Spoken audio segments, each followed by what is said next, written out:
Good morning, welcome to news watch. ఈరోజు news వాచ్లో ప్రధానంగా మనం టేకప్ చేసిన ఇష్యూ 16 ఏళ్ల క్రితం జలదృశ్యం వేదికగా ఏర్పాటైన తెలంగాణ రాష్ట్ర సమితి అనేక ఆటుపోట్లని ఒడిదుడుకుల్ని ఎదుర్కొంటూ అంతిమంగా తెలంగాణ రాష్ట్రాన్ని సాధించడం, ఆ తర్వాత తెలంగాణ రాష్ట్రంలో మొదటి ప్రభుత్వంగా తెలంగాణ రాష్ట్ర సమితి ఏర్పడినటువంటి సందర్భంలో 3 ఏళ్లు పూర్తి చేసుకుంది. అధికారంలోకి వచ్చి టీఆర్ఎస్ రాష్ట్ర సమితి, తెలంగాణ రాష్ట్ర సమితి అయితే ఈ 16 ఏళ్ల ప్రస్థానాన్ని గురించి ఈరోజు ప్లీనరీలో సమీక్షించుకోబోతోంది. ఆ పార్టీ భవిష్యత్ కార్యాచరణ రూపొందించుకోబోతోంది. ఈ అంశాన్ని ప్రధానంగా మనం ఈరోజు టేకప్ చేస్తున్నాం. టీఆర్ఎస్కి ఎదురుగా వెళ్ళి నిలబడి రాబోయే ఎన్నికల్లో పోరాడేది ఎవరు అనేది ఇప్పుడు ప్రధానమైనటువంటి అంశం. మనతో పాటు ఉన్నారు సీతారాం నాయక్, టీఆర్ఎస్ నుంచి ఆ పార్టీ ముఖ్య నాయకులు మనతో పాటు చర్చలో ఉన్నారు, ఎంపీ గారు.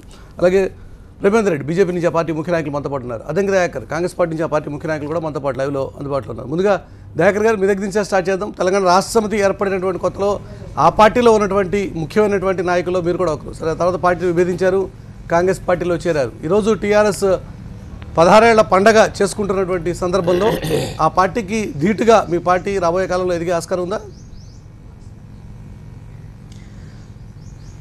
ఈరోజు మురళి గారు కాంగ్రెస్ పార్టీ ఇచ్చిందనే దానికంటే కూడా తెచ్చింది అనే ఉద్దేశంతోనే ప్రజలు వాళ్ళను ప్రేమించినట్టుగా మనం భావించాల్సిన అవసరం ఉన్నది తప్పితే ఆఫ్టర్ కేసీఆర్ అది కొంత సమస్యల్లో పడే అవకాశం ఉంది. 3 ఏళ్లకే ముస్లిం వచ్చిన పరిస్థితిని కూడా మనం చూసిన పరిస్థితి. ఎక్కడ సార్ ముస్లిం? కాంగ్రెస్ పార్టీకి దేశవ్యాప్తంగా కోరుకుంటున్నారు కానీ మీరు కోరుకుంటున్నారు కానీ ముస్లిం ఎక్కడ ఉన్నది ఉందా?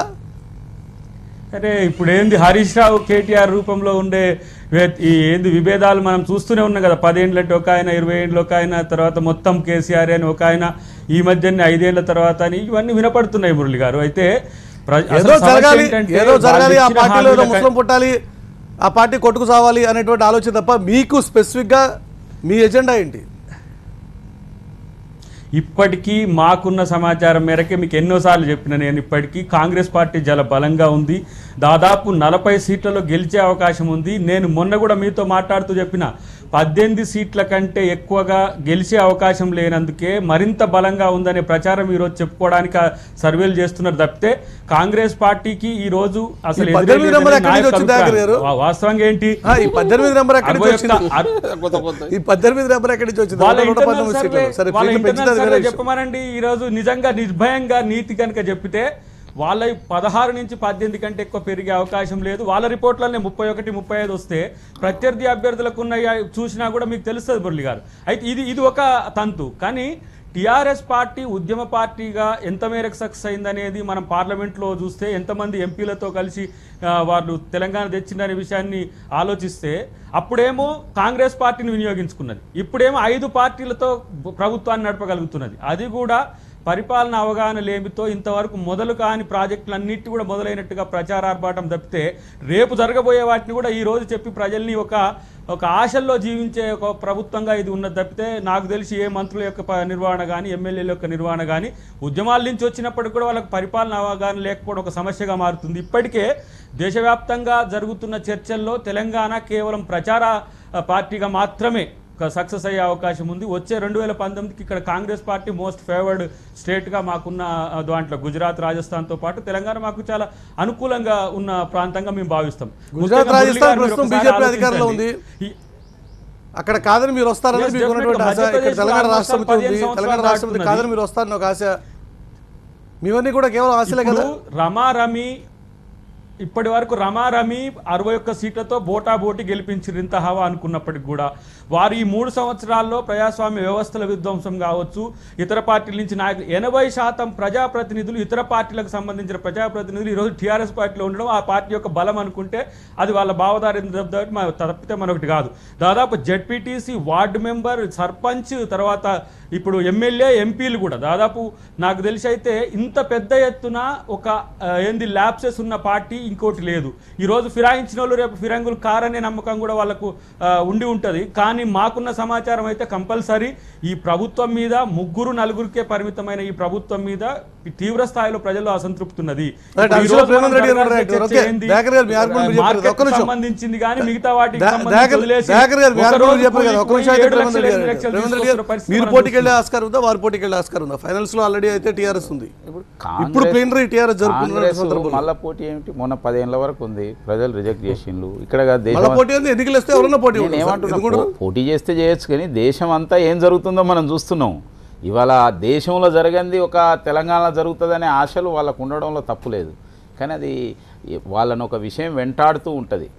ఏదైనా విషయం మాట్లాడితే గత 10 ఏళ్ళు మీరు పరిపాలనలో ఉన్నారు, మీరు ఏం చేసిండ్రు అనే ఒక ఎదురు ప్రశ్న ప్రజల నుంచి వస్తున్నది. సరే, ఎవ్రీ 5 ఇయర్స్కి ఏ పార్టీ అయినా ప్రజల మ్యాండేట్కి వెళ్ళాల్సిందే, ప్రజా తీర్పు తీసుకుని రావాల్సిందే. 10 years ఏం చేశారంటే ఇప్పుడు 5 ఏళ్ళు టీఆర్ఎస్ ఏం చేసింది అంటారు కదా.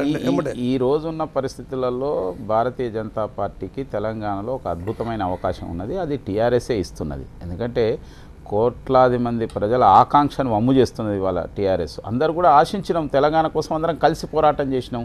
టీఆర్ఎస్ బీజేపీ కూడా అసలు యాంటీ ఇన్కంబెన్సీ అంటూ ఉంటే రేవంత్ రెడ్డి గారు అసలు ప్రభుత్వ వ్యతిరేకత అనేది ఉంటే అది కాంగ్రెస్ తీసుకుంటుందా బీజేపీ తీసుకుంటుందా అనుకోవచ్చు. అసలు ప్రభుత్వ వ్యతిరేకత లేదు అనేది నాయక్ సాబ్ చెప్తున్నారు. ప్రభుత్వ వ్యతిరేకత అని కాదు, ఏ ఇష్యూ కోసం అయితే ఇవాళ తెలంగాణ కోసం ఇన్ని త్యాగాలు చేసి తెలంగాణ సాధించుకున్నామో అవి నెరవేరడం లేదు. ఇవాళ ప్రజల యొక్క ఆకాంక్ష అనేది ఇంపార్టెంట్. నువ్వు ఒక ఫీల్ గుడ్ ఫ్యాక్టర్ చెప్పడం కోసం పండుగలాగా వ్యవసాయం, అరే వ్యవసాయం ఎక్కడ మొత్తం ఇప్పటికీ స్టిల్ తెలంగాణలో రైతు యొక్క ఆత్మహత్యలు ఎక్కువ ఉన్నాయి. మిర్చి పరిస్థితి ఎట్లుంది, ధాన్యం పరిస్థితి ఎట్లున్నది, దీనికి కేంద్రం ఇతోధికంగా సహాయం చేస్తున్నా కూడా మార్కెట్ ఇంటర్వెన్షన్ స్కీమ్లో కూడా డబ్బులు ఇస్తున్నా, లేకపోతే గంపగుత్తగా డబ్బులు ఇస్తున్నా కూడా ఇవాళ రైతులను ఆదుకోవడంలో వైఫల్యం చెందుతున్నది. కానీ దాన్ని అధిగమించడం కోసం మాటలు మాత్రం చెప్తున్నారు. ఇవాళ ఇక జరుగుతున్నది అది. ఇటువంటి యొక్క పరిస్థితులలో టీఆర్ఎస్ను తప్పక ఢీకొంటాం. టీఆర్ఎస్కి ఒక ఆల్టర్నేటివ్ పార్టీగా వాళ్ళ భారతీయ జనతా పార్టీ ముందుకు వస్తున్నది. మీరు ఎవరు అనుకుంటారు మీ పోటీ నాయక్ గారు? ఇప్పుడు 3 సంవత్సరాలు మా పార్టీ ప్లీనరీ వేదిక ఎవరు టార్గెట్ చేయదలుచుకున్నారు? కాంగ్రెస్ ఎవరి టార్గెట్ కాదు, మా ప్రగతి ఏది, మేము ఏం చేసినాం ప్రజలకు అది చెప్పుకోవడానికి. దాని ద్వారా ఇంకా 10 ఏళ్ళు దీన్ని పరిపాలించుకోవాలి. ఏమన్నా కాంగ్రెస్ ఇటు కాంగ్రెస్ను బీజేపీ వాళ్ళిద్దరూ ప్రశ్నించుకొని వాళ్ళిద్దరు చర్చించుకోవాల్సిందంటే సెకండ్లో మీరుంటారా మేముంటాం అనేది తప్ప మాకు పోటీ అనేది రావడం అనేది సాధ్యపడేటువంటి పరిస్థితి ఇప్పుడు లేదు. ఎందుకు లేదంటే ఇప్పుడు మీరు చూడండి, రేపు 27వ సభ చూడండి, ప్లీనరీ అంటే మేము తక్కువ సంఖ్యలో మందిని పిలిచినాం కాబట్టి రావచ్చు. కానీ రేపు ప్రపంచంలోనే 5వ మహాసభగా పేరు పొందినటువంటి నిర్వహించినటువంటి చరిత్ర టీఆర్ఎస్ పార్టీకి గతంలో ఉంది. అదే స్థాయిలో ఇలా ఏం చేసినాం. ఇప్పుడు ప్రేమేందర్ రెడ్డి గారు కానీ దయాకర్ గారు కానీ మాట్లాడేటప్పుడు వారేమంటున్నారు, ఇప్పుడు వారు ఇద్దరు మాట్లాడిన ఆయన ఏమంటున్నారు, పార్టీలో లొసుగులు ఉన్నాయి, ఆ లొసుగుల వల్ల మేము పైకి వస్తాం అంటున్నాడు. అది తప్ప ఏదో మేం చేసేటువంటి తప్పుడు పనులో లేదా ప్రభుత్వం ప్రజల దారికి తెలియదు కాదు. తెలంగాణ రాష్ట్ర ఏర్పాటు ఒక ఆశలు ఆకాంక్షల మీద ఏర్పడిన పని చేస్తున్నాం. కానీ ఆ ఆశలు ఆకాంక్షలు నెరవేర్చినటువంటి సందర్భంలో సహజంగానే ప్రజల్లో అన్రెస్ట్ అనేది జరుగుతుంది. దాని అడ్వాంటేజ్ తీసుకుంటా ఉన్నారు. అన్రెస్ట్ ఉంటే కదా తీసుకోవడానికి, అన్రెస్ట్ ఉంటే కదా అనేది రేవంత్ రెడ్డి గారు మీరు అడిగిన ప్రశ్న. అన్రెస్ట్ ఉంటే కదా ప్రధానంగా దళితుల్ని ముఖ్యమంత్రి చేస్తామన్నారు, ఇవాళ చేశారా? ముఖ్యంగా రైతులు తెలంగాణ ఎమ్మెల్యేలందరూ లేదు అట్లా కాదు. అన్నిటికంటే ముఖ్యం ఏంటంటే మన తెలంగాణ నిరంతరం కరువు బారిన. మనం ఏమన్నా ఆంధ్రాతో విడిపోయేటప్పుడు మా తుఫాన్లు వస్తే మీకు డబ్బులు ఖర్చు పెట్టవలసి వస్తున్నది, మాకు కరువు వస్తే సరే అని ఆదుకుంటలేదు. ఇవాళ ఏమన్నా మార్పు ఉందా రైతుల యొక్క జీవితాలలో? ఏమైనా మార్పు ఉందా? రైతు ఎక్కడైనా బయటకు వచ్చి నాకు ఎరువులు దొరకలేదు, నాకు పవర్ రాలేదు. ఎరువులు మీ గొప్పతనం ఏమున్నది? కేంద్ర ప్రభుత్వం అన్ని అందుబాటులో పెట్టింది. ఎరువులు మీ గొప్పతనం ఏమున్నది? గతంలో కేంద్ర ప్రభుత్వమే ఎరువులు ఎవరి దగ్గర ఉన్నది? ఎరువులు ఈ రాష్ట్రంలో కాదు, ఏ రాష్ట్రంలో కూడా కొరత లేదు. కరెంట్ విషయంలో కూడా సెంట్రల్ గవర్నమెంట్ 24/7 దేశ వ్యాప్తంగా కూడా ఇవాళ కరెంటు కొరతను తీర్చే పనిలో నరేంద్ర మోడీ ప్రభుత్వం ఉన్నది. దాని కారణంగానే ఇవాళ వస్తున్నది. మీకు గ్రిడ్ నార్త్ ఇండియా నుంచి సౌత్ ఇండియా గ్రిడ్ కూడా ఇవాళ పూర్తి చేస్తున్నది. ప్రతి విషయంలో కూడా చాలా వేగంగా ఉజ్వల పథకంలో రైతులను ఆదుకోవడంలో రాష్ట్ర ప్రభుత్వం వైఫల్యం చెందింది. తెలంగాణ వచ్చిన తర్వాత రైతులు ఎంతో జీవితాలు బాగుపడతాయి. ఆ విషయంలో ఎరువులు బీమా ఇస్తున్నాం, కరెంట్ బీమా ఇస్తున్నాం అంటారు, రైతులు మాత్రం బాధపడుతూ ఉన్నారు. అంటే క్రెడిట్ అంతా మీరు తీసుకుని తప్పులన్నీ రాష్ట్రం మీద రుద్దదలుచుకున్నారా? ఇప్పుడు నేను ఒకటే మీకు తెలుసు, 32 to 40% స్టేట్స్కి ఇచ్చే యొక్క నిధులు గంపగుత్తగా ఇవ్వడమే కాకుండా ఇవాళ కోల్డ్ స్టోరేజ్ల కోసము ఎంత సబ్సిడీ ఇస్తున్నది, గోడౌన్స్ కోసం ఎంత సబ్సిడీ ఇస్తున్నది, తర్వాత మార్కెట్ ఇంటర్వెన్షన్ స్కీమ్ కోసము కేంద్ర ప్రభుత్వం గంపగుత్తగా నిధులు ఇచ్చినా కూడా ఇవాళ మీరు ఇంటర్వెన్ అయ్యి మిర్చి రైతులను కానీ ఇవాళ ధాన్యం రైతులను ఆదుకోవడం విషయంలో ఎందుకు ఇవాళ వైఫల్యాల గురించి మీరు చెప్తున్నారు? చేసిన కార్యక్రమాల గురించి ప్లేన్లో మాట్లాడతారు, ఏం చేశారని చెప్పి మీరు మాట్లాడతారంటే? సార్ మీరు ఒక గ్రామాన్ని తీసుకోండి, గతంలో ఉండేటువంటి ప్రభుత్వాలు ఆ గ్రామానికి ఆ గ్రామానికి పెన్షన్ రూపంలో కావచ్చు, మురళి గారు బియ్యం పథకంలో కావచ్చు, ఎంతవరకు ఇవ్వగలిగినారు గత ప్రభుత్వాలు? ఇప్పుడు మేము ఇచ్చాం, ఏమి ఇచ్చాం? మురళి గారు అవి సరిగా గ్రామానికి చేరినాయా లేదా? ఆ మూలాలకు వాళ్ళు అనుకున్న వరకు అభివృద్ధి జరుగుతుందా లేదా? మీరు ఇప్పటికిప్పుడు ఏ గ్రామం తీసుకపోయి మమ్మల్ని ఎవరు ఏ పార్టీ అవసరం లేదు, మీరు ఒక సర్వే అయినా చేయించండి, ఓటింగ్ అయినా వేయండి. కేసీఆర్ పరిస్థితి ఏముందో ఒకసారి డైరెక్ట్ ఎలక్షన్ లో వస్తాయి 2 ఏళ్ళు అయితే మీరు ఏం చేశారు చేయలేదని మామూలు ఎదుర్కొనేటువంటి శక్తి ఏ గ్రామం అన్నా తీసుకోండి, కోరుకున్నటువంటి దిశలో మేము అడుగులు వేయట్లేదా అన్నది నాయక్ గారి ఆర్గ్యుమెంట్. ఇప్పుడు ఎనుమాముల మార్కెట్ అయితే వాళ్ళకు దూరం కూడా కాదు, ఇద్దరికి, ఎంపీ గారికి, ప్రేమేందర్ రెడ్డి గారికి. ఆడ మిర్చి ఈరోజు ఎట్లా కాల్చుకుంటారో చూసినాం. 1500 రూపాయల మినిమం సపోర్ట్ ప్రైస్ 1500కు దిగిపోతే కూడా ఇలా తునకల పండుగ చేసుకునే ప్రయత్నంలో వాళ్ళు ఉన్నారు. వ్యవసాయం పండుగ అని ఇప్పటికీ 2000 మంది రైతులు ఆత్మహత్య చేస్తే ఒక్క దగ్గరికి పోయిన పాపాన పోలేదు. ఇది బతికిన నాడట గంటెడు పాలు పోయాడు కానీ సచ్చినాక బర్రెను పాడెక్కడ కట్టేస్తానడట వెనకడికి ఒక ఆయన. ఇప్పుడు మీ పండుగలు చేసుకోవడానికే మీకు ఇప్పుడు ఈ ప్రభుత్వాన్ని వచ్చినట్టున్న తప్పితే 2 ప్రభుత్వాలు ఈరోజు మీరు చూస్తున్నారు. మురళి గారు, డిమానిటైజేషన్ తర్వాత బీజేపీ ఎట్లా ఏ రకంగా మారింది, యూపీ ఎన్నికల తర్వాత ఎట్లా నియంతగా మారిందో చూసినాం. ఇక్కడ జాగీర్దారీ వ్యవస్థ వచ్చింది. 1938 కంటే ముందున్న జాగీర్దారీ వ్యవస్థను ఈరోజు కేసీఆర్ తీసుకొచ్చినట్టుగా ప్రజలు భావిస్తున్నారు. రైతుల కష్టాల కంటే కూడా స్టేట్ లో ఉన్న పార్టీగా వీరు, సెంట్రల్ లో ఉన్న పార్టీగా వారు, వాళ్ళిద్దరి మధ్య కొట్లాట రాబోయే కాలం రాబోతుంది. మరి మీ పరిస్థితి ఏంటి?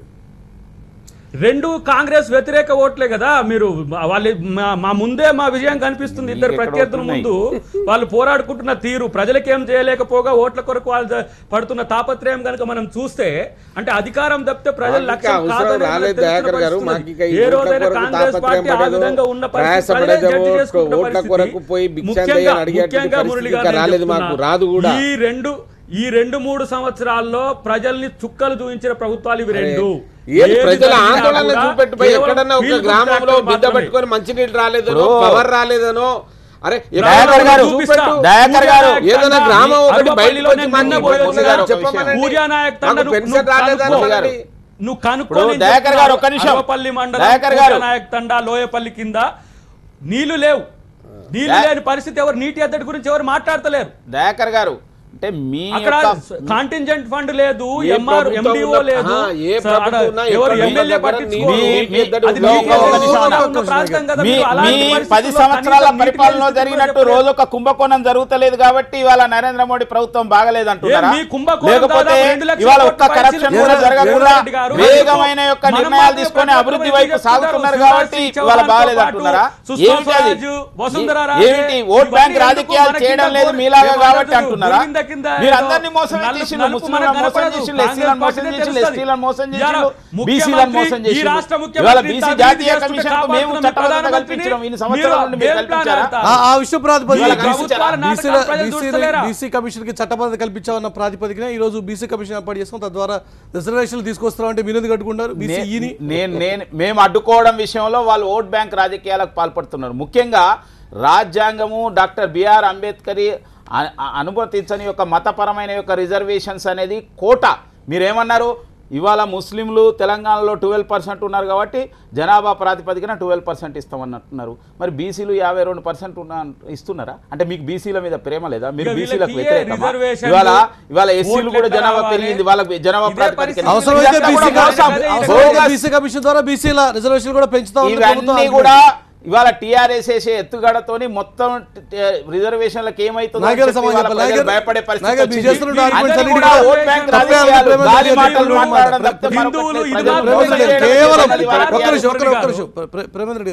సమాజంలో నిట్ట నిలువున వర్గాలుగా వైరాలుగా పెంచడం తప్పితే వీళ్ళు ఈ 3 సంవత్సరాల్లో సాధించింది ఏంటి? నాయకర్ గారు ఒక్క నిమిషం, నాయకర్ మాట్లాడతారు. అది ఆలోచించుకోవాలి. ఒకటి వాళ్ళు వ్యతిరేకిస్తారు, ఇవాళ తండాలను లేదు, ఎస్టీలను తీసుకుపోయి మొత్తంగా కూడా ఈ రోజు బిల్లు పాస్ కాని ప్రాంతంలో ఈ రోజు పెట్టిన పరిస్థితి వారు సీతారాం నాయక్ గారు చెప్పవాలండి. ఎందుకు బీసీ బిల్లు, ఎస్టీ బిల్లు ఒక దాంట్లో రాష్ట్రాలకు అనుకూలంగా నిర్ణయం తీసుకునే అధికారం రాజ్యాంగం ఇచ్చింది. 3 సంవత్సరాల్లో ఎస్టీ రిజర్వేషన్లు అమలు చేయలేదు, ఎస్సీ రిజర్వేషన్లు పక్కన పెట్టిండ్రు. ఇవాళ మీరు ఇరిగేషన్ ప్రాజెక్టుల మీద కమిషన్ల కొరకు కక్కుర్తి పడుతున్నారు తప్పితే ప్రజల కొరకు మీరు ఎక్కడ సపోర్ట్ చేసిరో ఒక్కటి చెప్పగలుగుతారా? కేవలం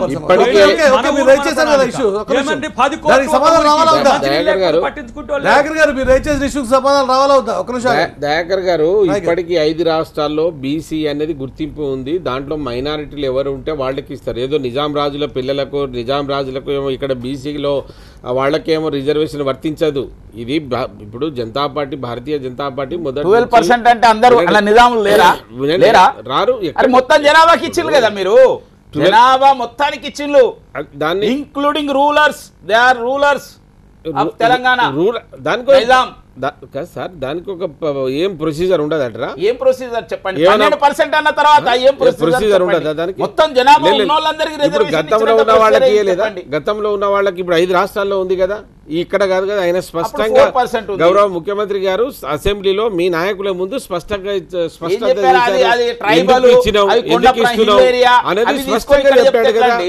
దట్ ఈస్ డిఫరెంట్. అక్కడ ఎస్టీలకు అక్కడ ఉండే పరిస్థితులకు వేరు.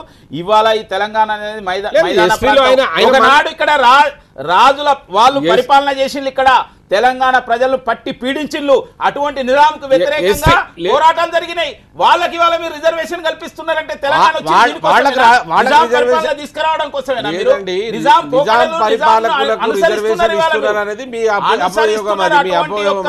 అటువంటి ఒక అవకాశం ఉంది. ప్రజలలో చీలిక చేస్తున్నారు. రజాకార్లు అందరూ ముస్లింలు అవుతారు అప్పుడు మరి మీ లెక్కల ప్రకారం? నేను అనేది ముస్లింలందరూ రజాకర్లు కాదు, కానీ రజాకర్లు ముస్లింలే ఉన్నంత వరకు. నేను చెప్పేది అదే, ముస్లింలందరూ రజాకర్లు కాదు, కానీ రజాకర్లు మాత్రం ముస్లింలే. కాబట్టి మీరు అటువంటి ఒక పరిపాలన తీసుకొచ్చే ప్రయత్నం చేస్తున్నారు. అల్టిమేట్ గా మీ లక్ష్యం అదేనా? ఉన్న 12% ఇచ్చేస్తే మరి బీసీలకు ఎందుకు 52% బీసీలు ఉన్నారు, బీసీలకు ఎందుకు 52% రిజర్వేషన్ కల్పించారు? ప్రేమేందర్ రెడ్డి గారు ఎస్సీల సంఖ్య కూడా పెరిగింది. లేదండి, ఇప్పుడు పార్టీ ఏదైతే భారతీయ జనతా బీజేపీ ఉందో వాళ్ళు ఎస్టీలు కూడా ఆ కులాలను గుర్తించలేంత వరకు ఒకటి వాళ్ళు అనేది ఏంటంటే బీజేపీకి ఏది యాంటీ ఇన్కంబెన్సీ ఏదైతే ఉత్తరప్రదేశ్లో పనిచేసిందో దాన్ని ఒక మైనారిటీకి వాళ్ళు ఓటు అక్కడ ఎవరికి టికెట్ ఇవ్వకపోవడం, అక్కడ ఉండేటువంటి వివక్షను, అక్కడ ఉండేటువంటి పద్ధతిలో వాళ్ళు తీసుకొచ్చారు. దాన్ని ఏమనుకుంటున్నారంటే ఇప్పుడు ఎస్టీలను, ఎస్సీలను, బీసీలను, హిందువులను ఒకటి ఏదన్నా, ఎందుకంటే ఇక్కడ కూడా యాంటీ పోలరైజేషన్ చేయాలనేది ఒక ప్రయత్నమే ఇది. దీనివల్ల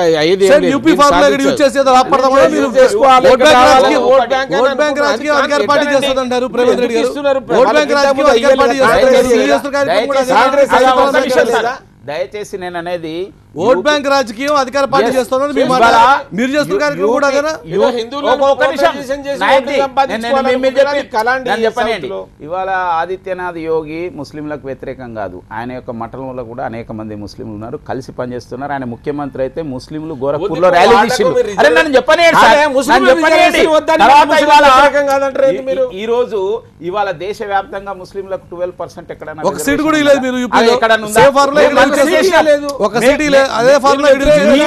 ఇవాళ మీరు ఈ అంశాన్ని ముందుకు తీసుకొస్తున్నారు. ఇవాళ దేశంలో ఏ ముఖ్యమంత్రి కానీ ఏ పార్టీ కానీ 12% ముస్లింలకు రిజర్వేషన్ ఇవ్వలేదు. బెంగాల్లో కంటే అస్సాంలో మీరు చేస్తున్న కార్యక్రమం కూడా అదేనా? చిలిక చేస్తున్నారు. బీజేపీకి ఎజెండా కల్పించిందే మీద, బీజేపీకి ఎజెండా కల్పించిందే మీద. మీకు బీజేపీ మీద ఏ కోపం లేదు, మీకు బీజేపీ మీద అభిమానం ఉంది. ఉత్తరప్రదేశ్లో ఎంత పర్సెంటేజ్, ఒక సీట్ అని ఇచ్చిరా? మేము మంత్రిని చేసినాము, అది మా పాలసీ.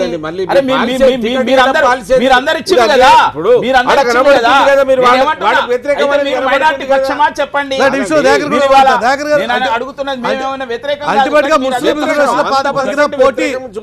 ముస్లిం రిజర్వేషన్ ప్రాతిపదికన అల్టిమేట్ గా పోటీ బీజేపీకి టీఆర్ఎస్ కి మధ్య అయితే మరి కాంగ్రెస్ పరిస్థితి.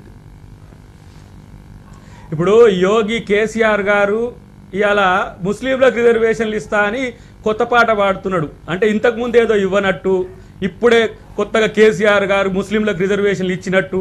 ఈ ప్రయత్నం మీరు ఎందుకు ఇట్లాంటి అబద్ధాలు ప్రచారం చేయాలి? 4% ఇప్పుడు అమలవుతున్న పరిస్థితి ఎక్కడైనా చెప్తున్నారా? వాళ్ళు కేవలం మేమే ముస్లింలకు రిజర్వేషన్లు ఇస్తామనే ప్రయత్నం చేస్తున్నారు. వాళ్ళకేంది యోగి ఆదిత్యనాథ్ లెక్క ఇక్కడొక యోగిని దేవాలని ఒక ఆలోచన వాళ్ళకుంది. వాళ్ళిద్దరి మధ్యన పోటీ అదే. ఈరోజు కేవలం వాళ్ళకు మతాల మధ్యన, కులాల మధ్యన, వర్గాల మధ్యన వైషమ్యాలు. ఇప్పుడు బీసీలకు ఎందుకు రిజర్వేషన్లు పెంచలేదంటే వాళ్ళ దగ్గర చర్చ లేదు, కానీ చేపలు పంచుకోవడానికి, చేపలు పెంపడానికి, పందులు పెంచడానికి, తర్వాత అదేంటి ఈ మధ్య వాటికి సంబంధించి మాత్రం పూర్తిగా ఏంది గొర్రెలు పెంపడానికి మాత్రం వాళ్ళను సబటైజ్ చేసి రిజర్వేషన్లు మాత్రం దొడ్డిదారిన ఇప్పుడు వేరే ముస్లింలకు పంచుతామనే ప్రయత్నం చేస్తున్నారు. సీతారాం నాయక్ గారికి తెలియదా అక్కడ ఇక్కడ కాగితం లంబాడీలతో పాటు మిగతా వాళ్ళని ఎవరిని కూడా షెడ్యూల్లో చేర్చలేదు, షెడ్యూల్ 9లో అని ఎట్లా రిజర్వేషన్లు ఇస్తారు? 12% అయితే వాళ్ళు జనాభా ఎవరు ఇచ్చిండ్రు మీకు? నుంచి ఉందా లేకపోతే ఏ రకంగా? ఒకటే కాదు, మొత్తంగా గడిచిన మూడేళ్లలో చేసినటువంటి అనేక కార్యక్రమాలన్నింటినీ కూడా ఈరోజు టీఆర్ఎస్ ప్లేనర్లో సమీక్షించుకుని కొన్ని కీలకమైన తీర్మానాలు చేయబోతున్నారు. ఒక పార్టీ సంస్థాగతంగా ప్లేనరీ చేసుకోవడం, ఒక డైరెక్షన్ అనేది డిసైడ్ చేసుకోవడం మంచి పరిణామం కాదంటారా? ఇప్పుడు నీళ్లు నిధులు నియామకాల్లో మూడే ముచ్చట్లుగా ఏదో పెద్ద చేసిందనేది కూడా వాళ్ళు చెప్పుకోవడానికి కూడా లేదు. నీళ్ల విషయంలో రీడిజైన్లో పాలమూరు రంగారెడ్డి పెండింగ్లో ఉంది ఎన్జిటి దగ్గర. ఇప్పుడు కాళేశ్వరం కూడా రద్దయ్యే పరిస్థితి ఉంది, కొత్త ప్రాజెక్ట్ అని చెప్పి సిడబ్ల్యూసి ఇచ్చింది. నిధుల విషయాల్లో మొత్తంగా స్వాహాయ నమః సీమాంధ్ర పెట్టుబడిదారులకు ఏజెంట్గా కేసీఆర్ మారిందనేది చర్చనే జరుగుతున్నది. నియామకాల విషయంలో వాళ్ళే అఫీషియల్గా 6,700 కంటే ఎక్కువ నియామకాలు చేపట్టలే. ఇప్పుడు విద్యార్థులు ఈరోజు బజార్న పడి కొట్లాడుతుంటే నియామకాల విషయం పక్కన పెట్టేసి ఈరోజు 6 లక్షలకు తట్ట ఎత్తుకొని తిరుగుతున్నారు, 10 లక్షలకు తట్ట ఎత్తుకొని తిరుగుతున్నారు. సగటు కూలీ 200 రూపాయలు మన్రేగా నుంచి వచ్చేవి కూడా రావు. 3 కీలకమైన అంశాలు రైట్ చేశారు, నీళ్లు నిధులు నియామకాలు. ఆ విషయం గురించి నాయక్ గారు సమాధానం చెప్పిన తర్వాత ప్రేమేంద్ర రెడ్డి మాట్లాడతారు. నాయక్ గారు మీ సమాధానం? ఇప్పుడు నాకు ఒకటే అర్థం కాదండి, మీరు ఎన్నడన్నా కట్టినటువంటి పాలమూరు రంగారెడ్డి ఆగిపోయిన పరిస్థితి ఎన్జిటి దగ్గర ఉంది. ఈరోజు కాళేశ్వరం పరిస్థితి కూడా డోల్డ్రమ్స్ లో పడింది. కాంగ్రెస్ దాన్ని అడ్డు వేస్తున్నారు. కాంగ్రెస్ కోర్టులో వేసిన తర్వాత వాళ్ళు ఒక ప్రాజెక్ట్ కడతామంటే ప్రాజెక్ట్ అడ్డు వచ్చి ప్రాజెక్టులను మీరు స్వాగతిస్తున్నారా? ఇప్పుడు కట్టలేదా? మన భక్త రామదాస్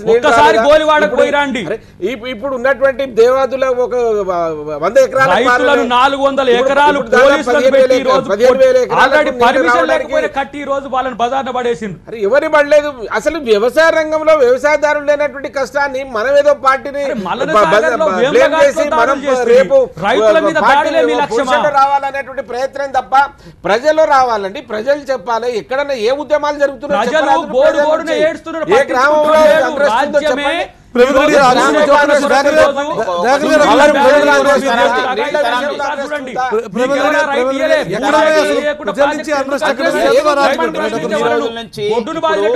మీరు రైతు పండుగల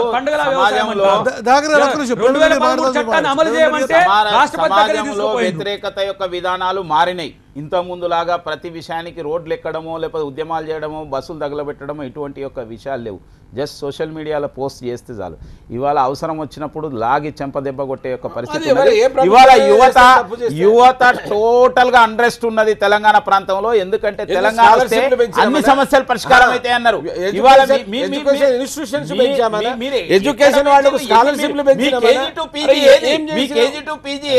మీరు చెప్పిన మాటలకు చేసిన దానికి చాలా తేడా ఉంది. మీరు ప్రకటించిన 1,00,000 పైన ఉద్యోగాలే ఇంతవరకు రిక్రూట్మెంట్ చేయలేదు. 3 ఎన్నడూ చేస్తారు. నీళ్ల విషయంలో కూడా గోదావరి వస్తున్న యొక్క కరెంట్ గానీ మిగతా అనేక లోపాలని ఇంతవరకు మీటింగ్ పెట్టలేదు. ఇంతవరకు ఎవరిని కూడా అందరి నిపుణులను కలిసి కానీ మిగతా అందరి యొక్క ఒపీనియన్ తీసుకో ఒంటెద్దు పోకడగా ఇవాళ మీరు వ్యవహరిస్తున్నారు చాలా విషయాలలో. ఇవాళ అవి జరగలేదు. కంతాలపల్లి వదిలేసి తుపాకుల గూడెం ఎందుకండి? ఆల్రెడీ 100 కోట్లు ఖర్చు పెట్టిన తర్వాత ఇవాళ దేనికి వచ్చి తర్వాత వరంగల్ కు నీళ్లు కాళేశ్వరం నుంచి ఎల్లంపల్లి పోయి ఎల్లంపల్లి నుంచి లోయర్ మానర్ డ్యామ్ కి వచ్చి లోయర్ మానర్ డ్యామ్ వరంగల్ నుంచి వస్తాయా? కంతాలపల్లి నుంచి డైరెక్ట్ వరంగల్ దగ్గర కెనాల్లో వేయొచ్చు కదా.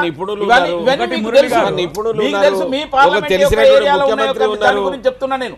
కాబట్టి ఇవాళ ప్రభుత్వం కేవలం ఒక పేరు కోసము మేమేదో చేయబోతున్నాం అనే ఒక దీనికోసం ప్రయత్నం చేస్తున్నది తప్పితే రిజల్ట్స్ రావాలనేది ఆలోచిస్తలేదు. ఒక ఊహాజనితమైన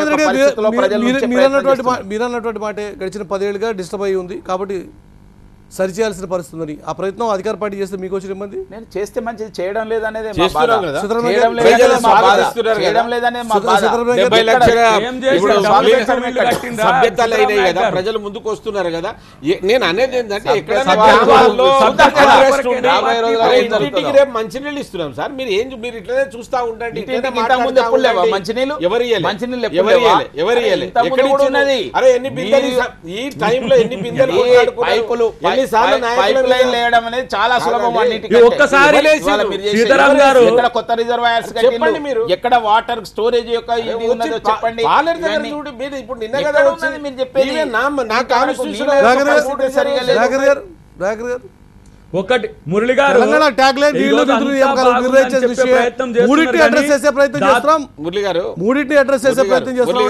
సార్, ఒకటి మీరు- ఒకటి మురళి గారు- లక్ష ఉద్యోగాలకు అడ్వర్టైజ్ ఇచ్చి అప్లికేషన్ తీసుకోవడానికి 1 సంవత్సరంన్నర 2 సంవత్సరాలు పడుతుంది సార్.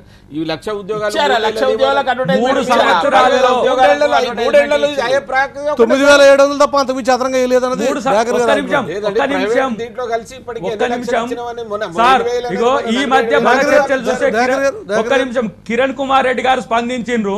3 సంవత్సరాల్లో ఉద్యమ కాలంలో 1,60,000 నోటిఫికేషన్స్ వేసి 1,06,000 ఉద్యోగాలు ఫిల్ చేసినట్టుగా ఉన్నది. మీరు ప్రూవ్ చేయడానికి కూడా వారు సిద్ధంగా ఉన్నారు. మీ ముఖ్యమంత్రి గారు దానికి సిద్ధంగా ఉన్నారు అని చెప్పండి. ఈ రోజు కిరణ్ కుమార్ రెడ్డి గారు ఏ పార్టీలో ఉంటే ఎడిపోతున్నది పక్కన పెడదాం.